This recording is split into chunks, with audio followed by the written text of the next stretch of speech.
Now, without further ado, it is my pleasure to introduce today's first speaker, Rachel Rogers, Senior Vice President with Ipsos's Creative Excellence team. Rachel, you have the floor. Thank you, and good morning, afternoon, and evening to everybody. It will come as not an understatement to anybody, I'm sure, on this webinar that 2020 was an inflection point, a real watershed.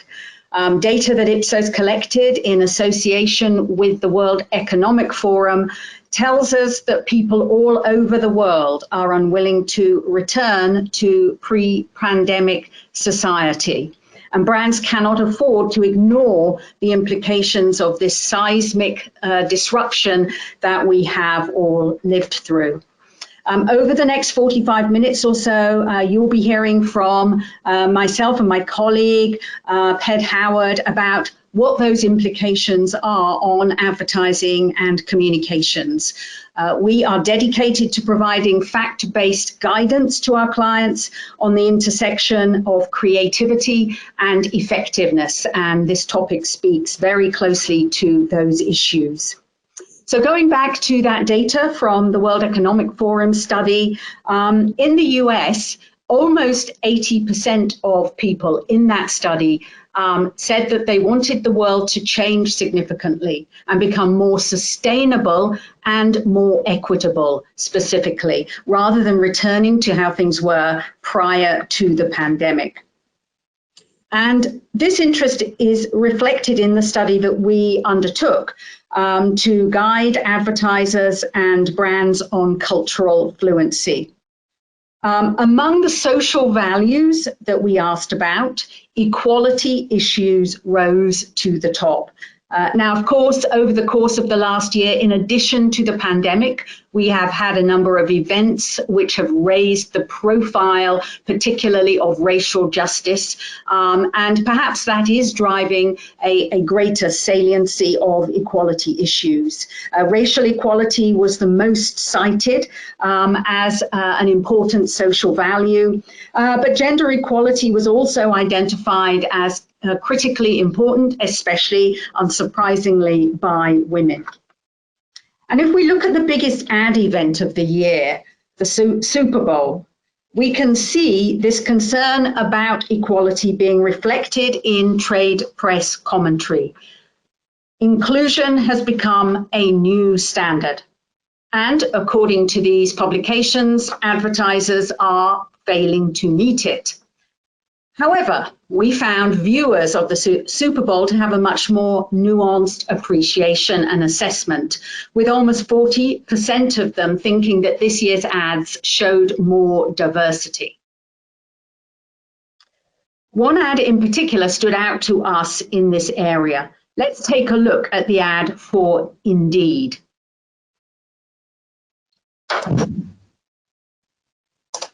Okay, I'm going to share the video with you all now.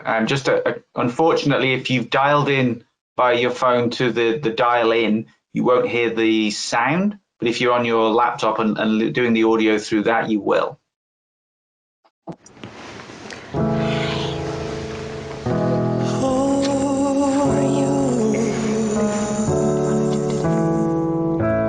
You're broken down and tired of living life on a merry-go-round, and you can't find the fighter, but I see it in you, so we gon' walk it out.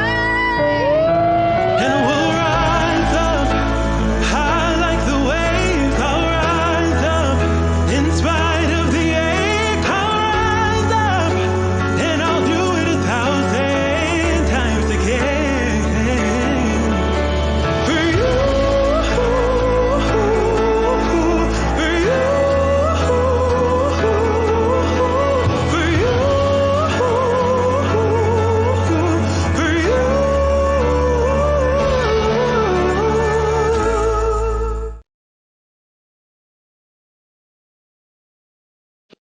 Every year we at Ipsos test a bunch of Super Bowl ads, and this year was no different. We put together a number of different methodologies to get a real 360 point of view on this year's contenders. And this ad for Indeed particularly stood out and garnered a lot of positive comment around its inclusivity. We gave it the Inclusivity Award. What's interesting, though, is it also really moved the needle for Indeed in terms of long-term and short-term commercial effects. You can see here it was in the top 10% of ads in our database for driving brand relationship change, and in the top 20% in terms of driving short-term behavioral change. So I think this really challenges the notion that inclusion is a distraction or a nice to have, or some frosting on the cake of a piece of communication. This ad in particular, I think, demonstrates the power of a deeply strategic, inclusive approach. And you can see in some of the verbatims there that we collected from consumers that was very much appreciated. In fact, a majority of consumers think it is appropriate for brands to play a role in making advancement in society on equality issues. And over half of people in our survey felt that any brand or industry could communicate on equality, any brand. It wasn't a particular area for cool brands or young brands or brands aimed at underrepresented communities. No, this is something that any brand or industry can do. And in fact, of that 57%, 95% actually expect brands to have a point of view or to take some kind of stance on equality issues. This has gone from being a nice to have to something that is expected.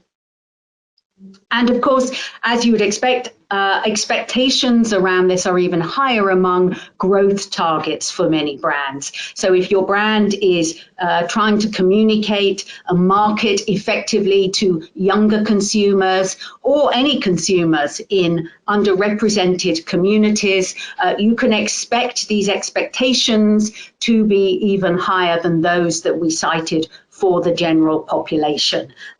These are the numbers for people expecting brands to take a stand.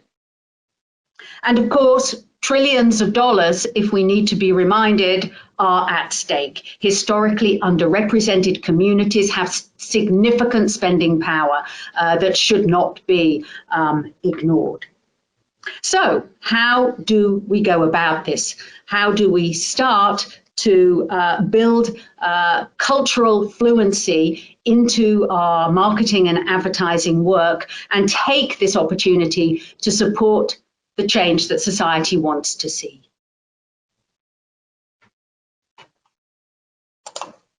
Thanks, Rachel. So yeah, how do we start with this? So here at Ipsos, we studied a lot of ads, a lot of literature, really getting into the depths of this topic. And what we've helped to develop in partnership with our friends at EFI here is a cultural fluency framework for advertising. So it's a way of thinking about where your brand may be, where you want to go, what your goals are within the topic of diversity and inclusion in advertising, and then some tips and tricks on how to achieve what it is that you're looking for. So you'll see here that there's 4 areas to this, somewhat of a hierarchy. The bottom half really talks about executional. So this is not about what the brand is offering itself. It's not about your product or service. It's about the communications that you make exclusively. And within that, you can think about this both in terms of representation and authenticity. And then at the top, we're thinking more about strategic. So this is now where you're linking your business towards some kind of initiative in the diversity and inclusion space. There you can build out from insights, or you can go to advocacy. So as we think about that, representation. Now, this is a fairly simple to understand term. The advertising execution is including a broad representation of people, including those from underrepresented communities. So this is really about just making our ads resemble the world around us and not furthering stereotypes by making stereotypical ads that don't represent the world as we see it. The next step up, that next goal we think for advertisers is more about authenticity. So this is about authentically referencing cultures or contexts of these underrepresented communities. This is about going deeper and showing that you understand what's going on here, and you're not just using people of color in your advertising to make sure that you're being representative for the sake of it, but that you actually understand something about the people that you're talking about. So there's a great ad here from Zillow, it features a Hispanic family looking for a house, and it shows how important the role of the mother-in-law is in a Hispanic family towards how that house is going to be viewed as the family home for years to come. Now, this ad isn't appealing to Hispanic people directly. That's not the sales target. It's just the characters who are in the ad, and it's a nice, engaging, culturally different way to demonstrate authentic understanding. When you get into that strategic area, the next part is what we would call those strategic insights. And that's when the advertising is built on strategies driven by insight into underrepresented communities. And here, this is more, Indeed is the example we'd put in this spot. It's a good example of showing how difficult it can be, some of the challenges in the job market, some of the inherent difficulties that people experience, showing how they recognize, overqualified, but kind of without the opportunities to reach some of these jobs, and how Indeed is really promoting access to all and equality in the job market. And then finally, you get to advocacy. This is the very top tier here. This is about a brand purpose to actively advocate for societal change. So something like Ben and Jerry's overt stance that we must dismantle white supremacy. That's where you're not necessarily linking this cause to your business offer. You're just making a statement because you think it's the right thing to do, and you're hoping that showing your values will attract buyers and consumers who have the same values. This is definitely not something that's for everyone. A lot of brands can't really go into the advocacy space because of the broad reach that they have, or other challenges we can discuss, but that's kind of the top tier in terms of really pushing forward on this diversity and inclusion area. So now we'll talk through these in a little bit more detail. The first one is representation. And again, as we kind of alluded to here, representation and execution is table stakes. Because currently the majority of ads already represent people of color. And this has certainly improved. So there wasn't a lot of data available on this before last summer, when the racial justice movements really started to pick up. After that, we looked to see what was happening. So we monitored all of the ads that featured actual people and characters that came across our desks here at Ipsos for a few months at the back end of last year in the US. And we noticed that 67% of those ads now featured people of color. And then, so clearly there's representation there. And then we looked at the Super Bowl ads, and of the 57 nationally run Super Bowl ads that were, available on the USA Today Ad Meter ranking, so it's clearly available, an easy list to reference, 77% of those contain people of color. So in that flagship, advertise to the nation what you're doing, people stepped up even more and were even more representative in the ads that they were showing. But consumers feel that advertisers could be doing more. Representation is one step, but when we ask about things such as how well do you feel the advertising is doing the following, defying stereotypes, you'd like to see more people doing this. So clearly 33%, a majority compared to the people who think it's overdone, would want to see more things like defying stereotypes. And that is even higher. 52% of Black respondents would agree with that. And then, so there's more that can be done in this space. And that's why we say representation is table stakes, but we're really pushing and working with clients to take to that next step. And that's where we get to this authenticity. So this is about being much more authentic and promoting a more aspirational form of representation, moving away from some of those stereotypes that we see.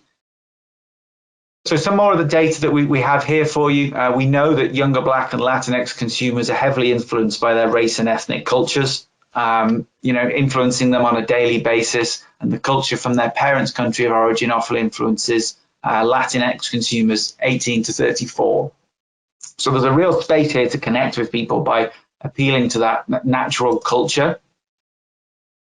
And references to these culture can really build relevance through emotional connections. So when we ask people about seeing advertising that represents your race, ethnicity, or gender positively, we saw some really powerful words coming through: acknowledged, respected, valued, accepted, fitting in, understood, proud, seen.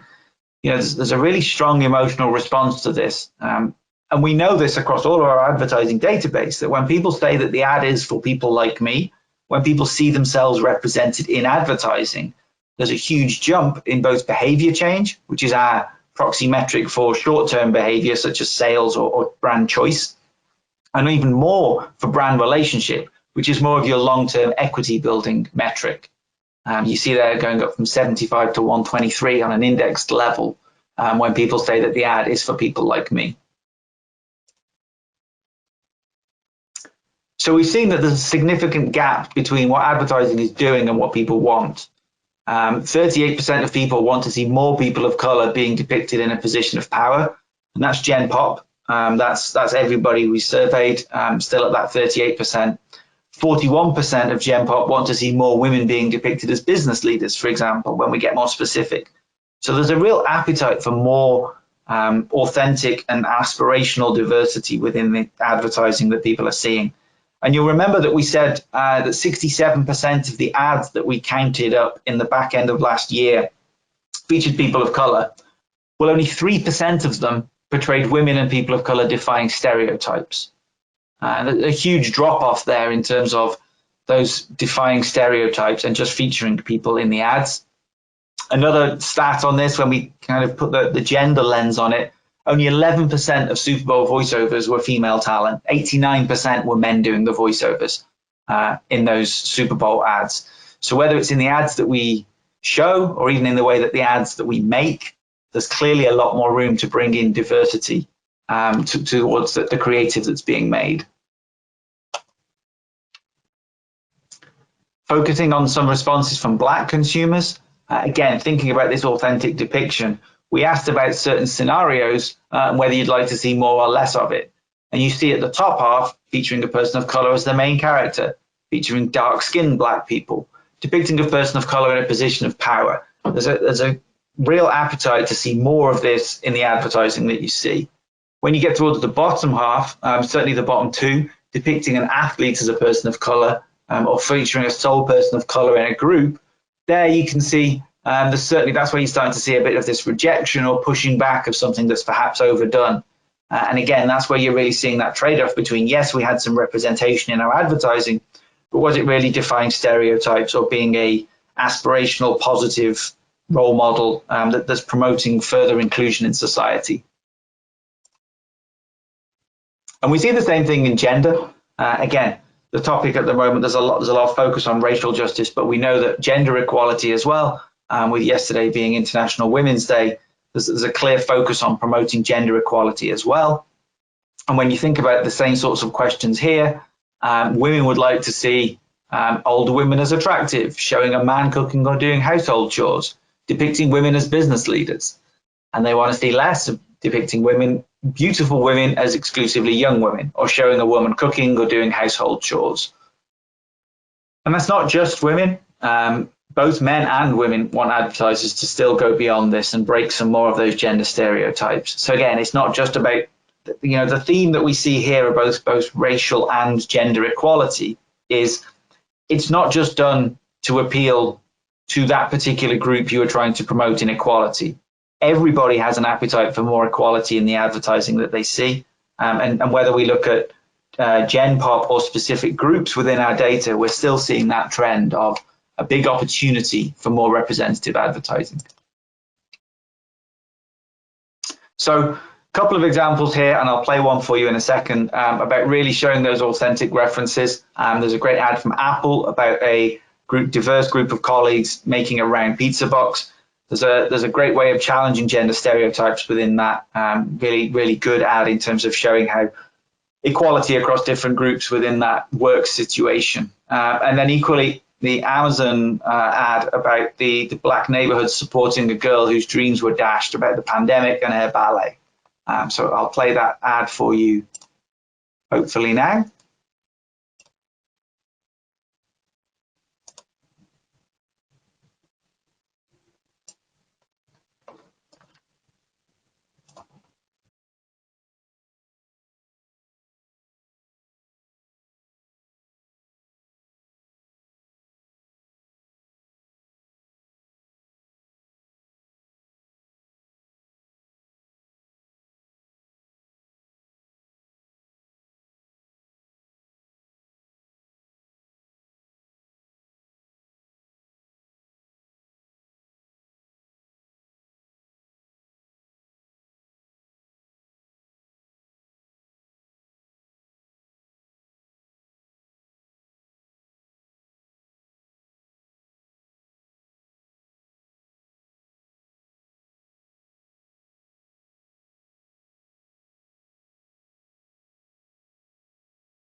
Okay.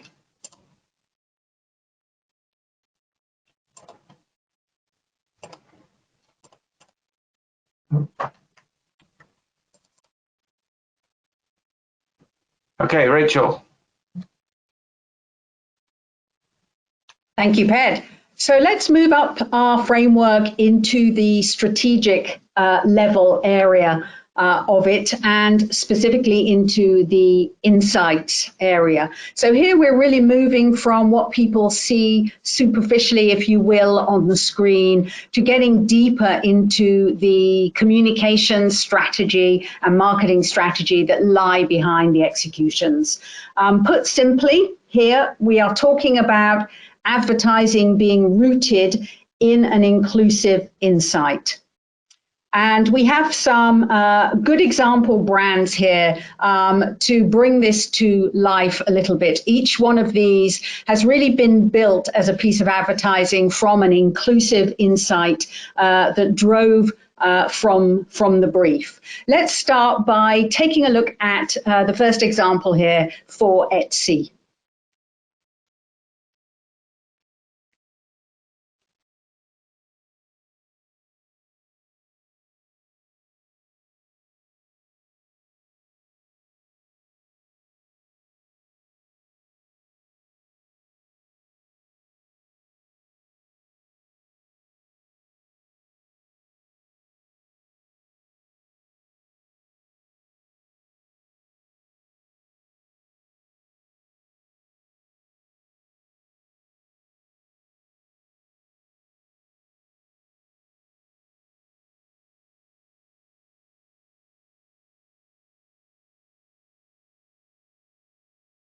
So I think what we see in that example is that Etsy was focused on communicating about the customization of gifts that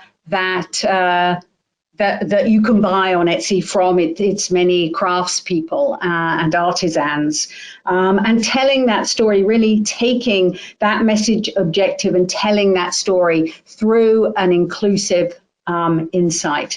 And this is really about making inclusiveness absolutely integral to efforts, not treating it as a separate thing, as something that is an add-on to what you're doing at the executional stage, baking it in, if you will, from the get-go. Ped, I'm not seeing the slides, so I don't know if we have a technical issue here. I'd like to talk a little bit, thank you, about Facebook here as well. Facebook groups specifically, one of their services is built around insight of bringing people together around shared interests, no matter their walks of life, what they do, their age, their ethnicity or race, their gender. It's about finding similarities and places of interest to come together over. And then Peloton has a new campaign, and a marked contrast to its previous work. We'll remember some of the challenges that Peloton had around gender. How different this is. They have developed a new campaign around Meet Our Members, which is really, again, has at its heart an insight around the many different people who ride or participate in Peloton services, and really celebrates the community of people who are Peloton users. So each of these examples, I think, demonstrates how inclusivity has been brought into the strategic brief from the very beginning. And I think it's in grappling with inclusion that really sets these examples apart. One of the things that we asked about in our survey was what people thought of different categories, sectors of industry. And interestingly, the fashion and beauty industry is pulled out by many respondents as doing quite well in terms of diversity and inclusion, and is at the forefront here in terms of people's perceptions. Obviously, this is a sector that is very much concerned with selling appearance and depicting, therefore, appearance. And perhaps that has been instrumental in driving advancements and the need for advancement in this particular category. But it has been very, very well noticed by the consumers in our services. So, for example, Fenty really changed the beauty industry with the introduction of many different foundation shades, many more typically than a beauty brand would have had in the past, has seriously upped the stakes in terms of that kind of inclusion of different skin hues in their range of services. Just to pick out another one, Nike developed plus-size mannequins for use in their flagship stores, initially in London, now everywhere. And as Nike has in the past, really manages to balance any resistance to that with effective marketing and merchandising that paid off in their sales ultimately. So these examples are really, I think, excellent ways to showcase inclusive insight driving many aspects of the business, not just the advertising, but also the other strategic elements of the business, such as merchandising and product development. One thing we know from many surveys we've done in the last 6 months around inclusivity and equality, the racial justice movement, is that consumers consistently tell us that they want brands to act. It's not enough for a brand just to say something in support. This was true in the COVID pandemic response advertising as well. People expect brands to do something, not just to say that they care about us or they care about an issue. They have to speak out, do more than speak out. And as you can see here, some of the racial and ethnic groups particularly feel strongly that this is not enough. And interestingly, consumers also claim to take note of what brands actually end up doing. Did they take action? People have an opinion on that. They have a strong opinion and a belief about whether a brand actually did something. Again, there are certain groups in society who are particularly paying attention to what action is being delivered, rather than just the words that are coming out of the mouths of brands in their advertising. So success really involves driving inclusivity into more brand touch points, going beyond the saying and getting much more into the doing of different elements of the marketing.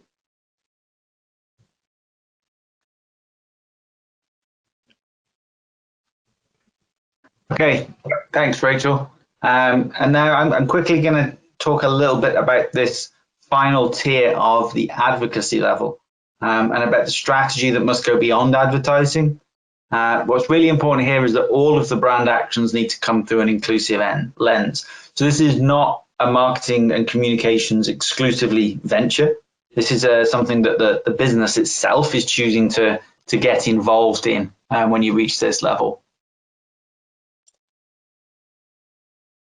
And that's because there are more risks at this level as well as more rewards. So some data here, that maybe makes people stop and think before getting into advocacy. While 35% of people say that they're more likely to purchase from a company that, for example, has taken a public stand against racism, and that's clearly higher for African American, Asian, and even just younger consumers 18 to 34. You also end up with 50% saying that they won't stop using a brand if its stance on equality does not align with my own. Now, some of that is, there's a double-edged sword there anyway, because whatever stance you take, whether you're pro-equality or even you prefer the status quo and you don't want to be seen as kind of getting too far into a discussion about diversity and inclusion, you just want everyone to stay the way it is. Some people are going to reject that stance either way. And this is just a very tricky subject. As soon as you say something about it, it kind of pins you down to one side or the other, and some people are going to be upset with that. So there's certainly risks that come with this stance, whatever stance you take, and therefore it has to be a decision that's made at a company level, not purely based on a marketing or what's going to drive sales or equity in the brand in the short term. Notable examples of brands playing well at the advocacy level. We've already seen one ad from Amazon, another one here, how they're promoting education access for people of color and students that identify as female. Again, that's clearly not linked to a direct business offer or product or service from Amazon. This is more of just being an advocate in this space because it's the right thing to do. And then Microsoft, they've had a multi-award winning campaign about their Xbox Adaptive Controller. Again, won an Effie Award, it's won multiple other awards as well. Really about the building a access and insight that's about for gamers with disabilities, making it more of a level playing field that anyone can enjoy that video game world. Leveling that playing field really matters. And again, this is clearly a stance that Microsoft have made because it's the right thing to do. The amount of R&D and effort that's gone into this goes way beyond what you would consider to be the market opportunity of the controller itself. It's being done for the right thing to do and as a general goodwill for Microsoft that they are a company that cares about things like equality. So when you get to that stage, and in fact throughout all of that stage, this is where Ipsos comes in, we have a very clear framework to understand both cultural fluency and advertising development. All of our tools and solutions are based around that classical creative development cycle of planning, producing, airing, and then monitoring the results of that advertising, constantly iterating and moving on. Even at that very early stage, prior to planning, there's opportunities to bring the right consumer voices into the planning phase.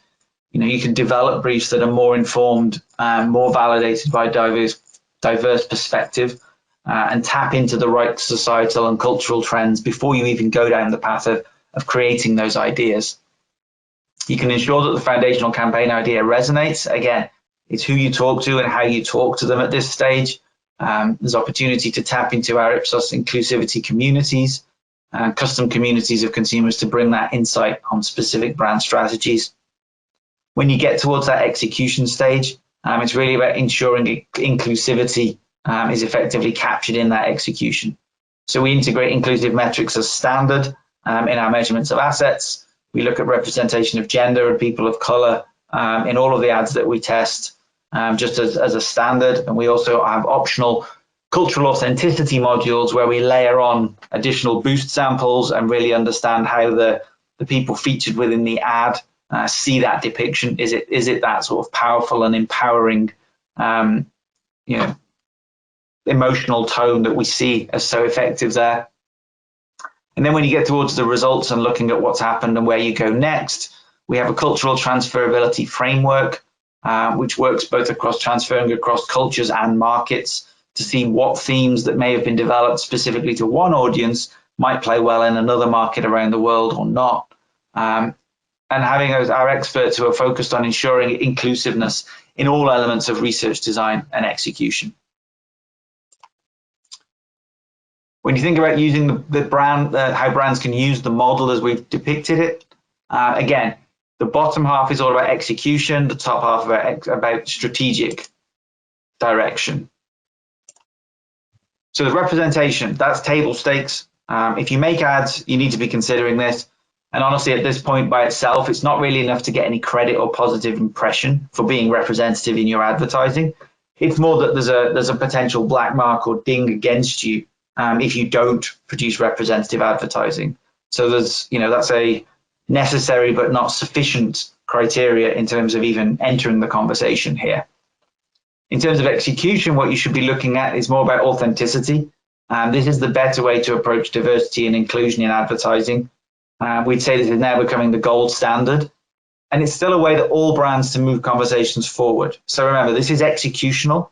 So whatever ad or whatever script or design that the ad has, there's always something to think about how you can tap into these authentic depictions of people within the characters and the casting and the specific script nuances that you're making. This isn't yet about what your brand is doing. This isn't yet about answering it and putting forward new products and services. This is just in the ads that are being made day in, day out throughout the industry. At the insights level, think about this as the intersection of diversity and inclusion and business growth. So this is about finding a way that your product or service can highlight, address, assist, or empower people within this space. And we've given you some examples of this today, but this is really about, linking. It's not just about who's in your advertising and what scenarios you're using in the advertising. This is about what the brand does and how your offer can really help move this conversation. And then finally, advocacy. It's a very high bar. It's a high goal to aim for. Advocacy is not going to be right for the majority of brands. We certainly wouldn't be telling every single brand in the world to jump straight into advocacy without really considering what can happen here. It's a choice that can affect the entire business. Obviously, we said about the risks and the rewards at this space. It's not just a marketing play, but it's certainly something that some brands or more brands could be considering getting involved in. And again, at that point, the more research and understanding that you know about your consumers and about the wider audience that's going to experience this strategy, you can start to limit that risk and at least understand it and mitigate it before you go. So in terms of fitting research into the pyramid, again, as we've talked about, kind of building from the bottom up, the standard modules that will be included in any Ipsos creative assessment to understand things like racial and gender depiction within your advertising. There's optional add-ons with boosted samples for cultural authenticity to really understand how the advertising and the scenarios depicted resonate with the community or culture that's being featured in the advertising, making sure you're getting that authentically correct. And then at the top, when you start playing in that insights and advocacy level, that's not really something that's done just in terms of looking at your advertising. A lot of the time it's too late. That's really about building that research much earlier into the process, thinking about how you can understand this and build strategies that are based on true cultural insights and understanding these issues really at that ground level before you get into the execution and the creative development stage. So finally, key takeaways for brands. So we've seen that 2020 will be an inflection point. Society doesn't want to go back to the way things were. And there's clearly a call to action or call to for brands to step up in this space and don't be left behind as the world kind of moves forward from here. Supporting social change makes good business sense. There's lots of data out there these days that shows that brand purpose and those sorts of initiatives can really drive business growth as opposed to just driving kind of corporate reputation. Brands definitely have a role to play in supporting equality and inclusivity. Representation is just table stakes at this point, and brands really need to step up their game to meet increasing expectations, especially within growth targets, but overall as well. There's an opportunity for everyone to do more in terms of the type of representation and the way that ads are made to kind of drive a more realistic and also aspirational view of the way the world around us is in those adverts. Brands need to build cultural fluency with multiple targets. Again, this isn't just a simple check a box or learn how to do it now, or we're done once we've taken an online class on how to be more inclusive in the advertising that we make. There's still a significant gap here. It's an ongoing process. It's something to commit to as a business and keep striving to meet the challenges and meet where consumers would like to see the advertising that they're experiencing. And that's about creating that roadmap to really get to those more strategic levels that you're looking for, laying the groundwork, doing the research, understanding the issues at a deep level before diving in.